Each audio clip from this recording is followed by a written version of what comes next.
Friends, welcome back. तो अभी की वीडियो बड़ी मजेदार होने वाली है। टाइटल है पाक मीडिया शॉक्ड, यूएई का भारत में ये कितना 15,000 करोड़ का निवेश। पता है मेरे दिमाग में क्या आ रहा है? वो बेचारे वो तो कटोरा लेके कह रहे ना, गए भी थे कि प्लीज हमें दे दो, थोड़े पैसे दे दो, पैसे दे दो क्या, ताकि हम अपने लोन चुका सकें, और नहीं मिला तो वो तो बेचारे अब हार्ट फेल से मर रहे होंगे कि भैया यहाँ हम मांगने गए तो हमें मिला नहीं, और यहाँ पे ये इन्वेस्ट कर रहे हैं और अभी इतना अमाउंट, तो इनकी बुरी हालत हो रही होगी। इसमें जो क्वेश्चन सबसे इम्पोर्टेंट है वो ये पूछने वाला है कि यूएई को रिटर्न ऑन इन्वेस्टमेंट कितना मिल रहा है, कितना परसेंट मिल रहा है। वो तो मुझे नहीं मालूम, आपको मेन तो यही है कि अगर वो कहते हैं कि रिटर्न ऑन इन्वेस्टमेंट काफी कम है, 4-5% मिल रहा है, तो आप कह सकते हैं कि वेरी नाइस, बहुत अच्छी डील है। ऐसा ना हो कि किसी ने इन्वेस्ट किया हो पैसा और 20% के करीब आरओआई मिल रहा हो, तो इतना तो मेरे ख्याल से करेंगे नहीं। इंडिया में तो बड़ी इंटेलिजेंटली वो डील की होगी भैया, हम लोग इंडियंस तो ये नंबर्स आपको देखने चाहिए। पर पता तो बताना, शेयर रिटर्न ऑन इन्वेस्टमेंट कितना मिल रहा है। अगर आपको ये इन्फॉर्मेशन है तो वो हमने कभी किसी न्यूज में सुना भी नहीं, बताया ही नहीं, हमें पता ही नहीं चला है। अगर आप लोगों को कहीं न्यूज में सुना है या कहीं इन्फॉर्मेशन वही क्वेश्चन है कि उसकी बात ज्यादा करनी चाहिए।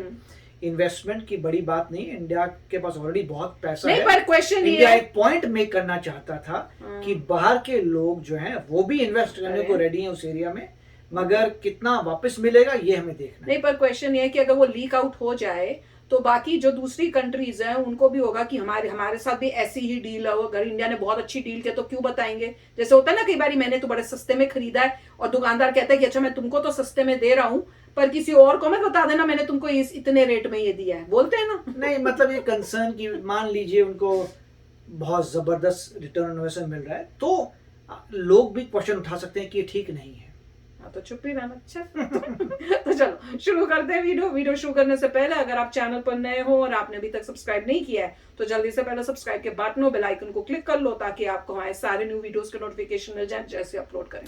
अगर आपको वीडियो पसंद है प्लीज लाइक एंड शेयर। चलिए शुरू करते हैं।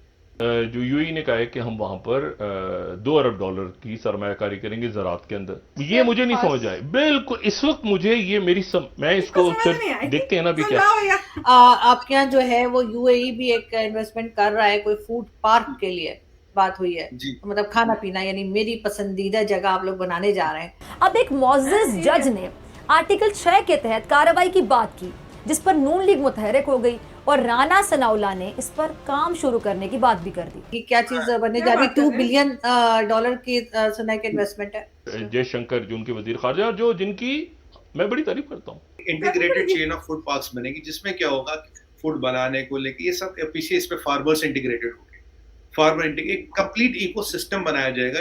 क्योंकि मैं इसलिए तारीफ करता हूँ कि वो पॉलिटिक्स पे कम बोलते हैं ना, और वो इतने मुश्किल हालात में उन्होंने इंडिया की फॉरेन पॉलिसी को संभाला हुआ है। वो कहते हैं हमें पता है कि कोर्ट में ब्रेक से पहले क्या हो रहा था और ब्रेक के बाद क्या हुआ। किसमें कोर्ट? बिल्कुल, this is a very very serious observation about the supreme court of Pakistan. United Arab Emirate जो हमारा थर्ड बिगेस्ट ट्रेडिंग पार्टनर है by the way, is entering into integrated food chain business in India. Jai Hind दोस्तों, very warm welcome to Hindustan special channel. Bharat के लिए गुरुवार को बड़ी खबर आई। संयुक्त अरब अमीरात ने भारत में फूड पार्क बनाने के लिए खजाना खोल दिया। संयुक्त अरब अमीरात भारत में $2 अरब 15,000 करोड़ रुपए का निवेश करने जा रहा है। इस रकम से दक्षिण एशिया और मध्य पूर्व के खाद्य असुरक्षा से निपटने के लिए भारत में फूड पार्क की एक श्रृंखला विकसित की जाएगी। दरअसल ये ऐलान यूनाइटेड अरब अमीरेट्स ने I2U2 की बैठक में किया। संयुक्त अरब अमीरात के राष्ट्रपति मोहम्मद बिन जायद अल नहायन ने I2U2 की बैठक में इस बड़े निवेश का ऐलान किया।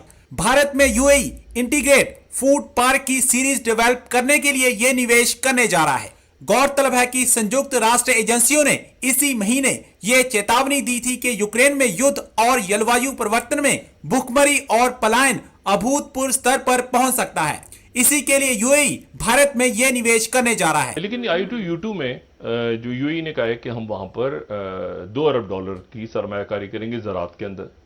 अच्छा, ये जो मामला है सारा का सारा, और बाली में जो मुलाकात हुई है चाइना के वजीर खारजा की और जयशंकर जो उनके वजीर खारजा, जो जिनकी मैं बड़ी तारीफ करता हूँ, क्योंकि मैं इसलिए तारीफ करता हूँ कि वो पॉलिटिक्स पे कम बोलते हैं ना, और वो इतने मुश्किल हालात में उन्होंने इंडिया की फॉरेन पॉलिसी को संभाला हुआ है। तो अब लेकिन वहाँ जो मीटिंग हुई जो बाली में हुई G20 वाली, जिसमें रशिया और सेक्रेटरी ब्लिंकन और चले गए थे sergei Lavrov उठ के, लेकिन बात यह है कि वो उस मीटिंग में ये तय हुआ कि चलें बात आगे बढ़ती, लेकिन उस मीटिंग के में ये तय हुआ, और ये भी कल बात तय हुई कि अगला यानी 16वां जो मीटिंग है इनकी कोर कमांडर लेवल की या सारी इंडिया और चाइना की, जिसमें डेस्पैंग जो डायलॉग डेस्पांग भी डिस्कस होगा और वो बाकी मामला भी डिस्कस होंगे, डेमसॉक भी होगा और उस पर बात होगी। वो 17 को मीटिंग होनी है, 17 को मीटिंग होनी है, और उससे 2 दिन पहले दलाई लामा जो है वो तिब्बत जा रहे हैं। मुझे ये बताइए कि अभी आपके यहाँ जो है वो यूएई भी एक इन्वेस्टमेंट कर रहा है कोई फूड पार्क के लिए, बात हुई है, मतलब खाना पीना यानी मेरी पसंदीदा जगह आप लोग बनाने जा रहे हैं, तो उसके बारे में थोड़ा सा बताइए कि ये क्या चीज बनने जा रही है। $2 बिलियन की सुना के इन्वेस्टमेंट है जी। $2 बिलियन में आज ही अनाउंस हुआ थोड़ी देर पहले, अभी बहुत सारा डिटेल्स नहीं है, जितनी डिटेल्स अवेलेबल है। एक integrated chain of food parks बनेगी, जिसमें क्या होगा कि फूड वेस्टेज को लेके, फूड बनाने को लेके, ये सब पीछे इस पे फार्मर्स इंटीग्रेटेड होंगे, एक कंप्लीट इकोसिस्टम बनाया जाएगा, जिसमें और इसमें रिन्यूएबल एनर्जी हो, वेस्टेज ना हो, हाइजीन फैक्टर, उसमें फार्म जुड़े, फार्म से प्रोड्यूस आए, तो ये सब एक नया कॉन्सेप्ट लाया जा रहा है फूड पार्क्स का। तो मान लीजिए it is will be A complete kind of mega food mall हम कह सकते हैं इसको। तो ये सारे मॉल्स में एक इंटीग्रेटेड पूरा 360 डिग्री होगा, from farm, production, transport, display, sale, some food will be like sold as it is, some will be even semi processed, or even cooked food। तो तीनों चारों तरह की जो चीजें होगी वो अवेलेबल होगी, ऑप्शंस इसमें होंगी, और ये कहीं जगह खोले जाएंगे। और इसमें $2 बिलियन का भी इन्वेस्टमेंट अनाउंस हुआ, शायद जहां तक मैंने देखा भी 4 या 6 सिटीज की बात हो रही, होता आने वाले टाइम में बढ़ जाए, अभी ज्यादा डिटेल्स नहीं आई है। तो ये एक मैं इसको जैसे देख रहा हूँ, मैं देख रहा हूँ कि यूएई, यूनाइटेड अरब एमिरेट, जो हमारा 3rd बिगेस्ट ट्रेडिंग पार्टनर है by the way, is entering into integrated food chain business in India। integrated food chain business कह सकते हैं उसको, integrated food chain business into India में वो आ रहे हैं। तो एक अपना इन्वेस्टमेंट बना रहे बाहर, जैसे हमने देखा कि यूएस में, सिंगापुर में काफी फूड चेन्स होती है अपनी, काफी उनके फूड चेन चलते हैं। तो वैसे ही एक कॉन्सेप्ट है, तो एक फूड चेन टाइप से यहाँ आएगा, जिनके स्टोर्स भी होंगे, ईटरीज भी होंगे, आउटलेट्स भी होंगे, कंप्लीट 360 डिग्री का बैकएंड इंटीग्रेटेड होगा, और एक वायबल प्रॉफिटेबल बिजनेस वो चलाएंगे। तो और इससे अच्छा क्या होगा कि अगर ये चेन आती तो और भी कंट्रियां जो है वो धीरे धीरे वो भी इंटरेस्टेड हो जाएंगी। तो ये हमारे यहाँ जरूरत भी है अभी, और पोटेंशियल बहुत है, पर कैपिटा इनकम बढ़ रही है, बहुत बड़ा मिडिल क्लास है, बहुत बड़ा यूथ है। तो I see this is a very good economic initiative, but अभी एक छोटी सी शुरुआत है, क्योंकि आरजू जी मैं आपको एक बात बताऊंगा, अराउंड 15 और 20 years डाउन द लाइन, मुझे एग्जैक्ट नंबर इट इज 2026 नहीं 2036 है, उसके बाद का नंबर या 42 है, इंडियन रिटेल पूरा रिटेल में कह रहा हूँ, will be worth $3 trillion. $3 trillion केवल इंडियन रिटेल होगा। तो अगर जब इतना बड़ा केक है, तो लोग अपना पाई लेने आएंगे, वो इन्वेस्टमेंट करेंगे और इसका पूरा फायदा उठाने की कोशिश करेंगे, क्योंकि आने वाले 50 से 100 साल तक तो फ्यूचर जहाँ है मार्केट का, जहाँ मार्केट बढ़ेगा, जहां आपको ग्रोथ मिल सकती है, वो इंडिया। क्योंकि देखिए यूएस हो चुकी स्टैग्नेट, काफी ऊपर जा चुकी है यूएस इकोनॉमी। चाइना में ऑप्शन है, चाइना में तो अभी कल परसों में देख रहा था कि वो जो रूरल बैंक है उन्होंने लोगों के अकाउंट फ्रीज कर दिए, पैसे नहीं दे रहे वो किसी को। तो ये हम तो काफी दिनों से बात करते हैं, चाइना क्या हो रहा कुछ को नहीं पता, उस पर नहीं जाते आज। तो यूएस का स्टैग्नेटेड इकोनॉमी, इतनी ग्रोथ नहीं मिलेगी, चाइना इज नॉट ऑप्शन। अब जो ऑप्शन बचती है, अगर आपको एक $multi billion बिजनेस करना, वो है इंडिया। क्योंकि यूजुअली सीईओ से क्वेश्चन पूछा जाता है, where will the next 100 million come from, or where will the next billion come from? ये हर सीईओ से एक सवाल जरूर पूछा जाता है, क्योंकि मैं रह चुका हूँ, तो आई अंडरस्टैंड दिस। एक सवाल जरूर होता है, where is your next 1 billion coming from? अब जिसको भी आज आप ये पूछोगे where is your next 1 billion coming from, आरजू जी आंख बंद करके आपको एक चीज बोल रहा हूँ, चाहे उसकी नेशनलिटी कुछ भी, उसका धर्म कुछ भी हो, यहूदी हो, पारसी हो, मुसलमान हो, क्रिश्चियन हो, किसी भी कंट्री में अगर उससे सवाल पूछा जाएगा, he will reply India। क्योंकि यही है जो 100 मिलियन है, 1 बिलियन वाली बात जो है, वो केवल यहाँ है, और कहीं ये पॉसिबल, मैं नहीं कह रहा यूएस में पोटेंशियल नहीं, इतना पोटेंशियल नहीं, इकोनॉमी ऑलरेडी पीक कर रही है और आबादी भी इतनी ज्यादा नहीं है। चाइना का ऑप्शन दुनिया के लिए बंद हो चुका है, तो where is the next 1 billion coming from? If this question is asked, the answer is definitely India. इसमें कोई शक, कोई दो राय नहीं है, और ये उसी दिशा में मैं एक फर्स्ट स्टेप देख रहा हूँ, एक बड़ा प्रोडक्टिव और फर्स्ट स्टेप देख रहा हूँ। और इससे ये भी पता लगता है कि जो हमारा टारगेट है आने वाले 10 सालों में यूएई के साथ अपना ट्रेड $100 बिलियन का ले जाना, उसमें भी एक पॉजिटिव स्टेप। और तीसरा स्टेप ये देख रहा हूँ इसमें, देखिए I2U2 आप जानते ही है 4 बड़े रिलीजनों का अलायंस, तो इसमें वो हिंदू मुसलमान सिख ईसाई वाली बात, क्रिश्चियन यहूदी पारसी ये सब नहीं आता। तो यार आज तो बड़ी बड़ी खबरें आ रही हैं, इतनी मजेदार, वहां से वो एमका की आ गई, फिर यहाँ से ये आ गई, और उसके बाद वो यूएसए की आ गई, तो इतनी चीजें आ रही हैं कि इट इज जस्ट अमेजिंग।